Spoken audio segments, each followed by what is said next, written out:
Okay, hello everybody. So this is an update on my first video that I did today. I just want to say that the saga continued a little bit. I don't plan on continuing it any further. I just don't want to respond further. I had blocked my friend's husband because I didn't want to, it's my friend's husband. I don't want to be fighting with her husband, and I would like to stay friends with her. I've been friends with her for a long time. However, I haven't seen her in person in many years. But I just didn't think it'd be good to continue it. And he came back to me through her Facebook to comment to me. Anyway, and he said that he was not insulting me, that he did not call me a baby Christian, that he was remembering from 4 years ago, something I had forgotten about till some thought when I was doing my other videos. Then all of a sudden I remembered. But at the time of the conversation, I thought that he was insulting me and calling me a baby Christian.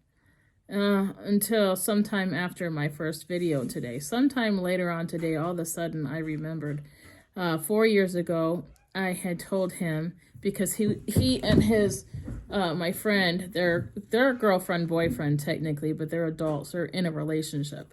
They're not married. Anyway, and so her significant other, I guess I should call him that.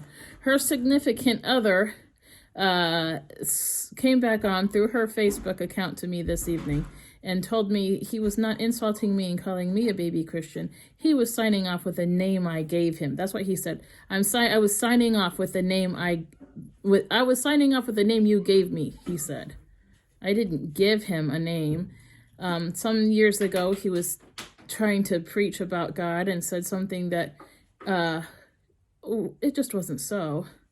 And at least that was my take on it. And I had some good Bible verses to show him.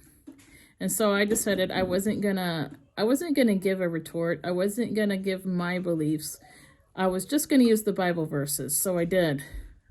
I thought that way, if he disagreed, he'd be disagreeing with God's words, not mine. And he got really mad, and he really got mad at me then.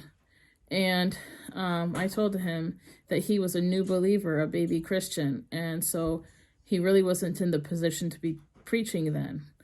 This was right when he had come to God, and he had left his alcoholism behind, which was good. But he was already trying to preach, not just share Bible verses on his page, but, he's trying to get a message through that actually was incorrect. And so I believe that something else was correct, and I don't remember what it was. I really, really, truly wish I remembered. But anyway, maybe it wouldn't matter. It would be another video then. But the thing is that he was being snarky. That was a snide remark to say it was a name I gave him. No, because one thing, I did not use baby Christian as an insult, nor would I ever, I was just telling him that he was a new believer, a baby Christian. He was not in the position to teach. Jesus says to study, to show yourself approved. Somebody who's new to the faith, they could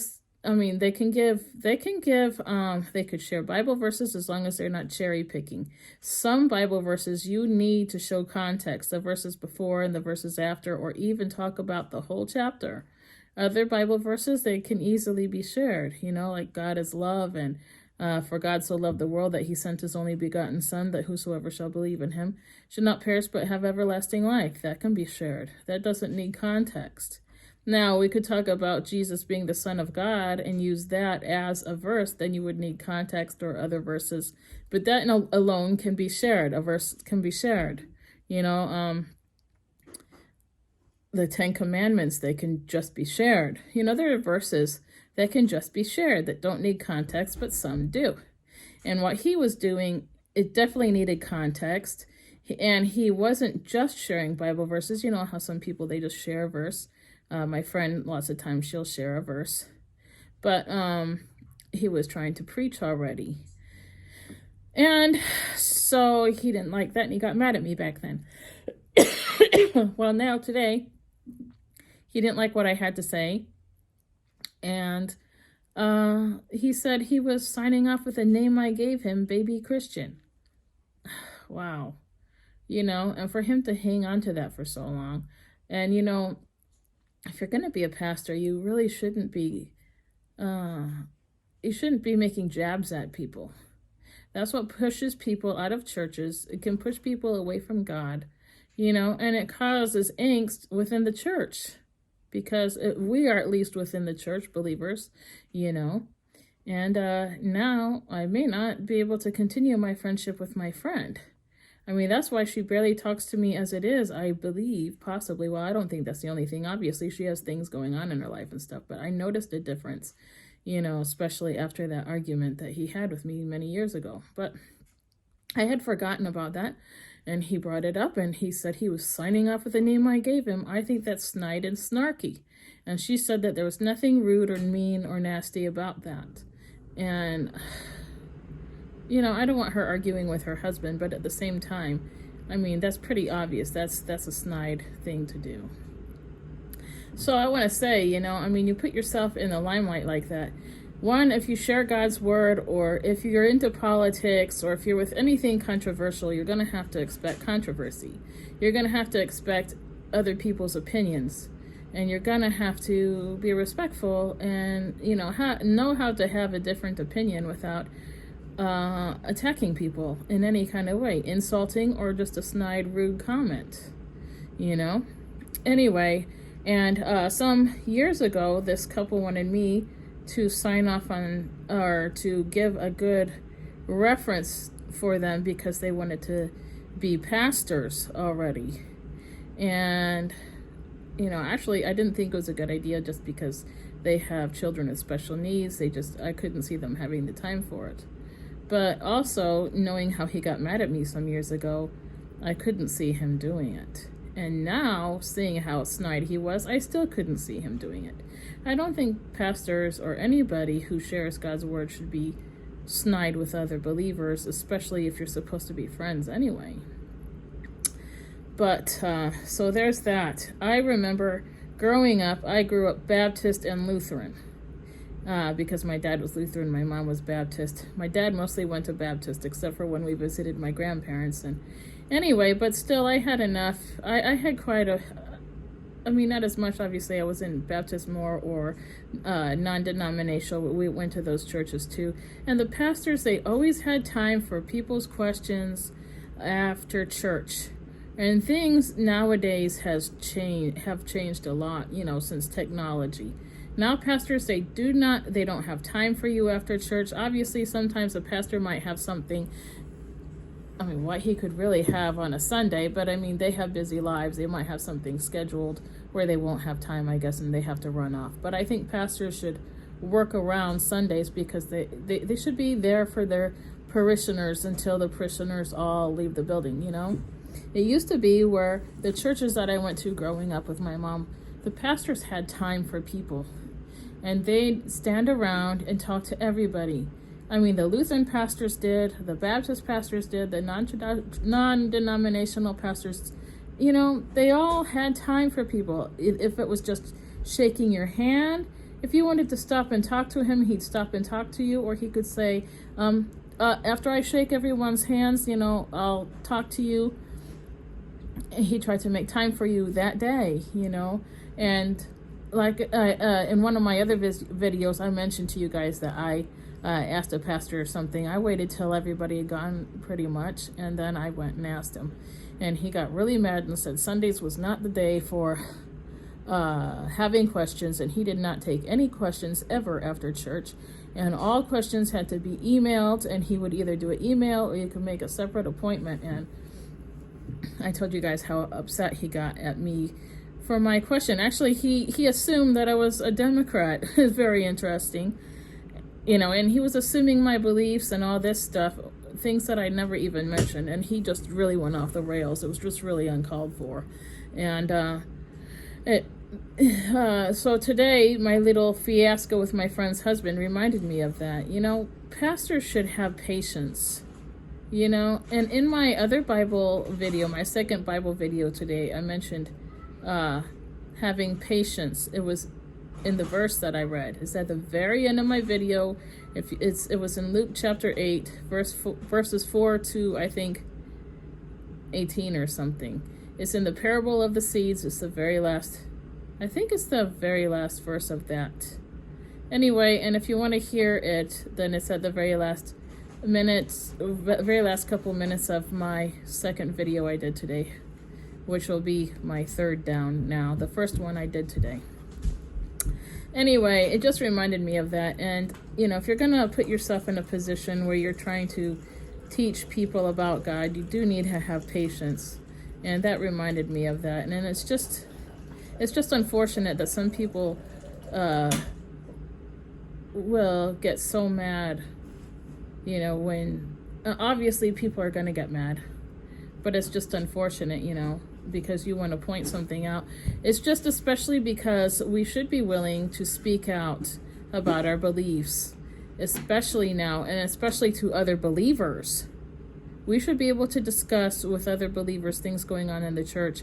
And of course, we're all going to disagree, but we shouldn't, the nastiness shouldn't be, people shouldn't get snide and snarky or rude or mean or insulting with each other, you know, over beliefs. But it just reminded me of that pastor, and it just reminds me of these things, you know, of, you know, who can teach and who can't. And someone who loses their temper can't teach. You just can't. Losing your temper is not good. Jesus did lose his temper with the Pharisees, but they were very well educated. I mean, they were rabbis. You know, it's not like he was losing his temper with someone who didn't know anything. Really educated people, well then yeah, he did, because he knew that they were teaching things that they shouldn't be. And he's the Son of God. He has the right to do that. You know, he has the right to correct and, you know, be mad at people for teaching falsely, you know. But anyway, I was just going to rattle on a little bit more about that so you guys can, I don't know, I just felt like I should clarify since he clarified himself. I mean, he felt that he wasn't insulting me. I still think it's an insult, but he wasn't calling me a baby Christian. He was saying that I named him a baby Christian, which I did not do. You know, I just told him he was a new believer that's a baby Christian and he can't be preaching yet. Because that was right when he came to God. And like I said, he was preaching something that was clear it was incorrect. At least that was how I viewed it. And, but yeah, I just felt that he shouldn't be, especially because he started getting rude that day. I mean, he was getting mad. And you have to have patience if you're going to be in a position like that. But anyway, so I'm just going to leave it at that now. And I'm not going to discuss it any further with them. And if I have to, I'm going to have to block my friend. I hate to do that, but he's using her account now to try to continue this. And I just wanted to clarify for what it is, because at least he feels he wasn't insulting me. So maybe I should put that in my video. But it was being snide. It was a snide remark. Anyway, so, and discuss with you guys a little bit further on, you know, how we should be with each other, you know. And that is not the way to be, that's for sure, especially if you're supposed to be friends. Which he's not my friend, you know, his girlfriend is, his significant other is, you know, because they're not married. And another thing is, as far as being pastors and stuff, you know, to try to say that he wasn't a baby Christian, well, there are things that she's told me about him that she, you know, that he was doing in their relationship that shows to me he was a baby Christian, because if he wasn't, I don't think he'd be doing those things. And as far as when I made my worst mistakes, I was a baby Christian then, you know, and I'm a lot older now, and I've learned from those mistakes, and, you know, I've continued to learn through my trials and tribulations, and it, you know, we all have trials and tribulations, you know, and it's only helped me to grow in my faith. I mean, you know, life continues to be difficult, but I continue to grow in my faith because of those things, though. You know, I have learned a lot more about God because of situations that I've been in, you know, because of life and how difficult it is. It's caused me to learn more. So there is that. So good can come from bad, you know. But anyway, I'm going to stop running my mouth now, and I'm glad you guys come to listen a little bit. And I did a Bible study, and I hope you guys will watch that also. That was the one about the story of the seeds, the parable of the seeds, and hope you guys watch that too. So that's 3 videos today after a long time of no videos. So anyway, thank you guys for coming and giving me an ear, you know, and I hope you guys come back. All right, bye-bye.